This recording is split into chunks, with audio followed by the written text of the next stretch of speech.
Good morning. Welcome to our new quantitative techniques class. നമ്മൾ കഴിഞ്ഞ ക്ലാസ്സിൽ പറഞ്ഞിരുന്നത് കോറിലേഷൻ്റെ കാര്യങ്ങളായിരുന്നു. ഇന്ന് നമുക്ക് ഈ ക്ലാസ്സിൽ പറയാനുള്ളത് partial and multiple correlation. Okay, എന്താണ് പാർഷ്യൽ കോറിലേഷൻ എന്ന് പറയുന്നത്? When there are more than two variables and business managers wants to know the correlation between any two variable holding other variables constant, such correlation is called partial correlation. ഏതെങ്കിലും ഒരു business സ്ഥാപനത്തിന് ഇതുപോലെ തന്നെ ബിസിനസ്സിനെ കുറിച്ച് അറിയാൻ വേണ്ടിയിട്ട് ഏതെങ്കിലും ഒരെണ്ണത്തെ കോൺസ്റ്റൻ്റ് ആക്കി വെച്ചിട്ട് നമ്മൾ കോറിലേഷൻ ചെയ്യുക.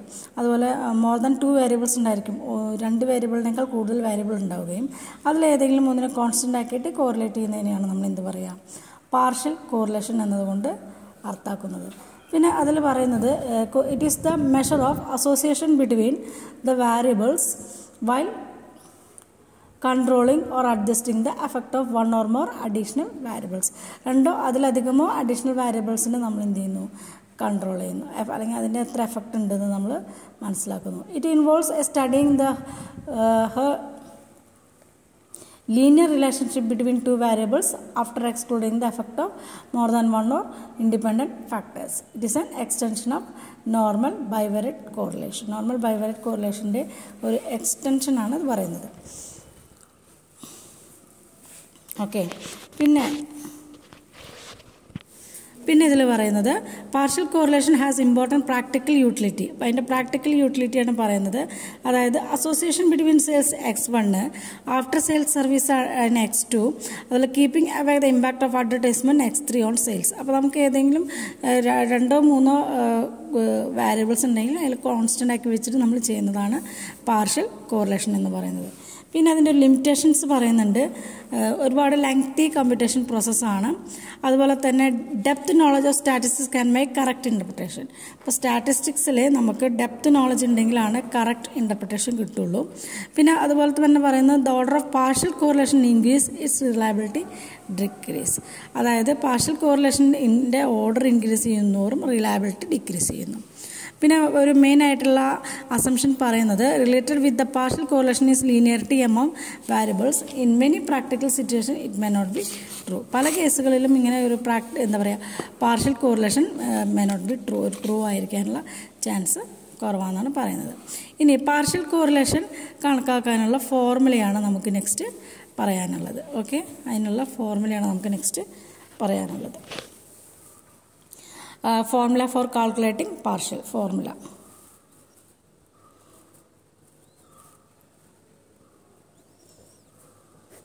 എന്താണ് ഫോർമുല? അതായത് R1 2 3 that is equal to partial correlation between X1 X2 keeping X3 constant.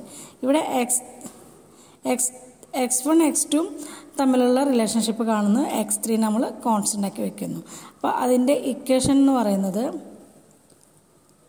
R12 minus R13 R23 divided by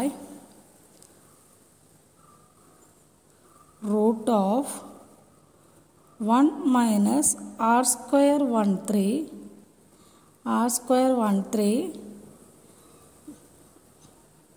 bracket close ചെയ്തു. Next root of 1 minus R2 square 2 3. Okay, the alternative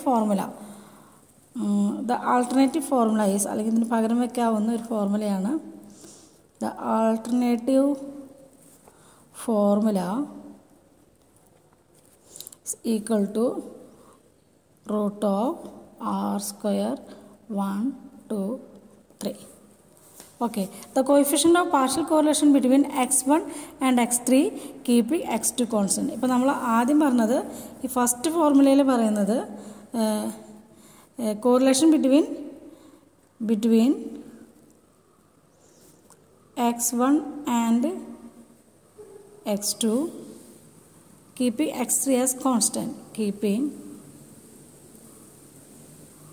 X3 as constant. Okay, ഇനി next നമുക്ക് പറയുന്ന next formula ഇത് first time. ഇനി നമുക്ക് നെക്സ്റ്റിലത് പറയാവുന്ന ഒരു ഫോർമുലയാണ് partial correlation between x1 and x3. Between x1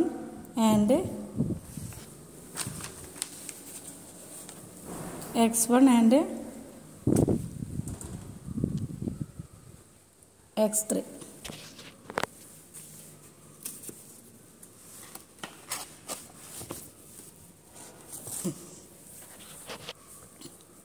Between x1 and x3, x2 as constant.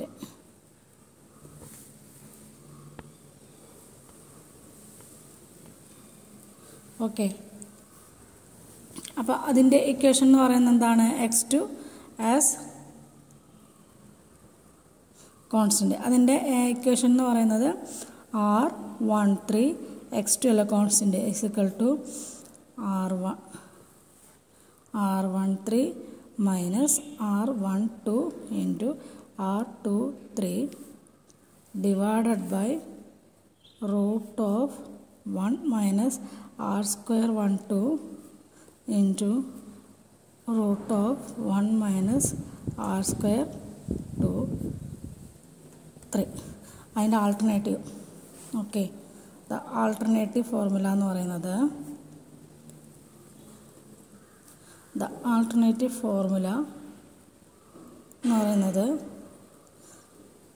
R132 is equal to root of R square into 132. Okay, ഇതാണ് രണ്ട് കേസ് വരുന്നത്.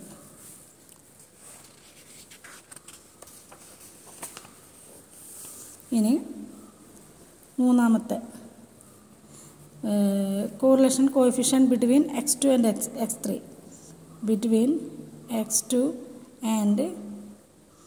between x2 and x3, x1 as constant. x1 as constant. x1 നമ്മൾ constant ആക്കി വെക്കുന്നു. Okay, so R231 is equal to R23 minus R12 R13 divided by root of 1 minus R square 12 into root of 1 minus R square 1 3. So the alternative formula. So the alternative formula is equal to R231 is equal to root of R squared 231. Okay, അപ്പോൾ ഇങ്ങനെ മൂന്ന് രീതിയിലുള്ള ഇക്വേഷനാണ് പറയുന്നത്. Okay, അപ്പോൾ ഇനി ഇതിൽ നമുക്കൊരു problem ചെയ്ത് നോക്കാം. പ്രോബ്ലം ഞാൻ വായിക്കാം, ശ്രദ്ധിച്ച് കേട്ടോളാം. The simple coefficient of correlation between temperature, that is x1, rice yield, that is x2, and rainfall, that is x3, are R12 is equal to 0.59, R13 is equal to 0.46, and R23 is equal to 0.77. Calculate partial correlation between R12 3 as constant, R13 2 as constant, and R23 1 as constant. ഞാൻ ഒന്നുകൂടി question വായിക്കാം, എഴുതിയെടുത്തോളാം. The simple coefficient of correlation between temperature x1, rice field x2 and rainfall x3. മൂന്ന് x1ഉം x2ഉം x3യും നമുക്ക് തന്നിട്ടുണ്ട്. Okay, so R12 തന്നിട്ടുണ്ട് 0.59, R13 0.46 and R23 0.77. അപ്പോൾ partial correlation കാണാൻ പോവാണ് അല്ലേ. ഇനി അതിൻ്റെ സൊല്യൂഷൻ. പ്രോബ്ലം ഞാൻ വായിച്ചിട്ടുണ്ട്, നിങ്ങൾ എഴുതിയിട്ടുണ്ടാവും വിചാരിക്കുന്നു. ഇനി അതിൻ്റെ solution.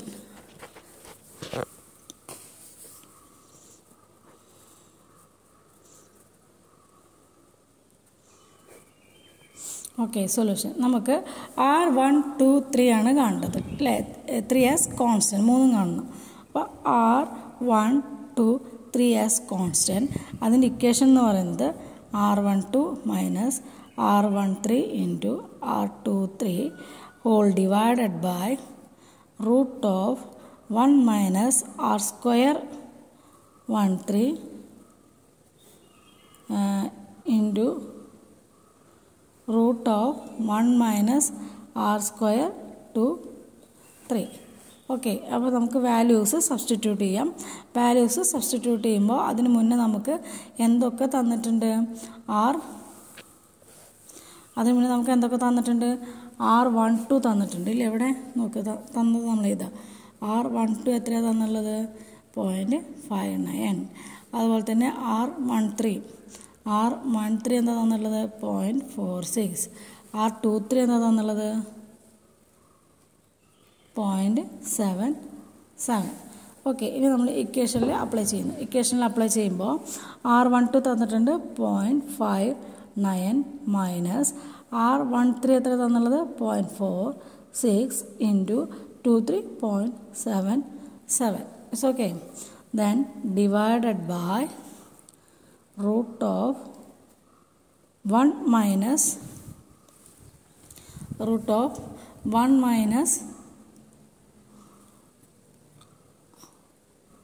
r square, 1 minus r square.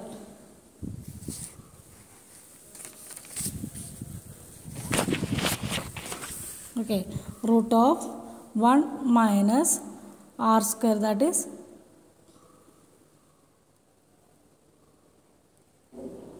ഫസ്റ്റിൻ്റെ അല്ലേ 0.46. ഓക്കെ, 1 minus r square, that is 0.46. അതായത് R13 ആണ് അല്ലേ, ആർ സ്ക്വയർ 13യുടെ ആർ സ്ക്വയർ, ദാറ്റ് ഈസ് 0.46ൻ്റെ സ്ക്വയർ. അതുപോലെ റൂട്ട് ഓഫ് 1 മൈനസ് 0.77 സ്ക്വയർ. നമ്മളത് ഇക്വേറ്റ് ചെയ്യുമ്പോൾ 0.2358 divided by 0.8879 into 0.6380. So that is equal to 0.2358 divided by 0.5665, that is equal to 0.4162. ഓക്കെ, അപ്പോൾ ഒന്ന് നമുക്ക് കിട്ടി. ഇനി നമുക്ക് നെക്സ്റ്റ് കാണാൻ പറഞ്ഞിട്ടുള്ളത് ഏതാണ്? R132 as constant. Okay, next R132 as constant. അതിൻ്റെ ഇക്വേഷൻ എന്താണ്? R13 minus R12 R23 divided by root of 1 minus r square 12 into root of 1 minus r square 2 3. Substitute all the values, that is 0.46 minus 0.59 into 0.77 divided by root of 1 minus 0.59 square into 1 minus 0.77 square. So that is equal to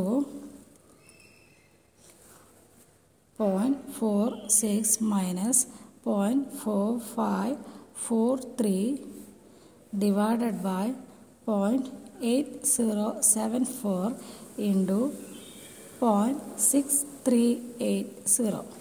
So that is equal to 0.0057 divided by 0.5151. So that is equal to 0.011. That is R132. Then ഇനി നമുക്ക് next മൂന്നാമത്തെ case എന്ന് പറയുന്നത് 3 1 as constant. അതിൻ്റെ equation എന്ന് പറയുന്നത് R2 3 minus R12 into R13 divided by root of 1 minus R square 12 into root of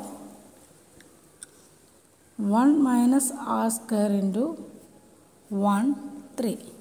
So substitute all the values. That is equal to 0.77 minus 0.59 into 0.46 divided by 1 minus 0.59 square അതിൻ്റെ root okay root of 1 minus 0.46 square. So at final 0.77 minus 0.2714 divided by 0.8074 into 0.8890. That is equal to 0.4986 divided by 0.7169. So that is equal to 0.695. Okay, ഇങ്ങനെയാണ് partial correlation നമ്മൾ ചെയ്യുന്നത്. Okay, then next നമുക്ക് പറയാനുള്ളത് ചെറിയൊരു ടോപ്പിക്കാണ് zero order, first order and second order. എന്താണ് zero order, പിന്നെ first order, then second order. എന്താണ് സീറോ ഓർഡർ എന്ന് പറഞ്ഞാൽ? Simple correlation coefficient are known as zero order coefficients because there is no variable which is held as constant. അതായത് no constant ഉണ്ടാവില്ല. അതുപോലെ simple കോറിലേഷനെയാണ് അധികവും നമ്മൾ എന്ത് പറയുന്നത്, സീറോ ഓർഡർ എന്ന് പറയുന്നത്. Simple correlation.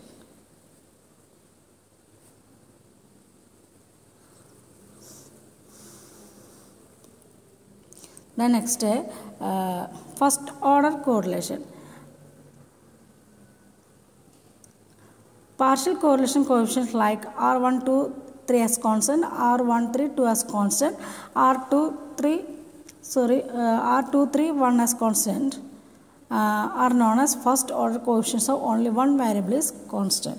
First order എന്ന് പറയുമ്പോൾ only one variable constant.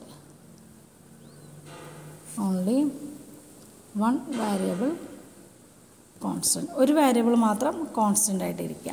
Then next പറയുന്നതാണ് second order correlation. Second order correlation ഇവിടെ R12 ഇങ്ങനെ വരും, R12 3 4 ആസ് കോൺസ്റ്റൻറ്റ്. ഓക്കെ, ഇവിടെ അങ്ങനെ വരുമ്പോൾ are known as second order coefficients because two variables are constant. ഇവിടെ രണ്ട് വേരിയബിളാണ് നമ്മൾ എന്തായിട്ട് എടുക്കുന്നത്, കോൺസ്റ്റൻ്റ് ആയിട്ട് എടുക്കുന്നത്. അപ്പോൾ ഈ മൂന്ന് രീതിയിലാണ് ഇത് വരുന്നത്. ഒന്ന് സീറോ ഓർഡർ, രണ്ട് ഫസ്റ്റ് ഓർഡർ, ഒന്ന് സെക്കൻഡ് ഓർഡർ. സീറോ ഓർഡർ എന്ന് പറയുമ്പോൾ അവിടെ എന്ത് വരില്ല, സിമ്പിൾ കോറിലേഷനാണ്. Because there is no variable, അപ്പോൾ വേരിയബിൾസ് ഒന്നും ഉണ്ടാവില്ല. ഫസ്റ്റ് ഓർഡർ എന്ന് പറയുമ്പോൾ ഓൺലി വൺ വേരിയബിൾസ് കോൺസ്റ്റൻറ്റ്. ഏതെങ്കിലും ഒരു വേരിയബിൾ നമ്മൾ കോൺസ്റ്റൻ്റ് ആക്കി വെക്കുക, അതന്നെയാണ് നമ്മൾ ഫസ്റ്റ് ഓർഡർ എന്ന് പറയുന്നത്. സെക്കൻഡ് ഓർഡർ എന്ന് പറയുന്നത് മോർ ദാൻ 2 വേരിയബിൾസിനെ നമ്മൾ കോൺസ്റ്റൻ്റ് ആക്കി വെക്കുക. ഇതിലിപ്പോൾ 34 അല്ലേ, 3 4 ആരാണ് നമ്മൾ കോൺസ്റ്റൻ്റ് ആക്കി വെക്കുക. അതാണ് സെക്കൻഡ് ഓർഡർ എന്ന് പറയുന്നത്. അപ്പോൾ നമ്മളിന്ന് പഠിച്ചത് പാർഷ്യൽ കോറിലേഷനാണ്. അതിൻ്റെ ഈ പ്രോബ്ലം നിങ്ങൾ തന്നെ ചെയ്ത് നോക്കുക, നോട്ടിൽ കംപ്ലീറ്റ് എഴുതുക. എന്നിട്ട് എന്തെങ്കിലും ഡൗട്ട് ഉണ്ടെങ്കിൽ എന്നെ പേഴ്സണലായിട്ട് വിളിക്കുക. അപ്പോൾ നമ്മളിവിടെ ഇന്നത്തെ ക്ലാസ് നമ്മൾ വൈൻഡ് അപ്പ് ചെയ്യാൻ പോവുകയാണ്. അപ്പോൾ ഞാൻ പാർഷ്യൽ കോറിലേഷനാണ് നിങ്ങളോട് ഇത്ര നേരം സംസാരിച്ചിരുന്നത്. പാർഷ്യൽ കോറിലേഷൻ്റെ പ്രോബ്ലം എഴുതുക, അതിനുശേഷം നോട്ട് സബ്മിറ്റ് ചെയ്യുക ഞാൻ പറയുമ്പോൾ. പിന്നെ എല്ലാവരും നോട്ട് കറക്റ്റ് ഫോളോ ചെയ്യണം കേട്ടോ. Okay, thank you.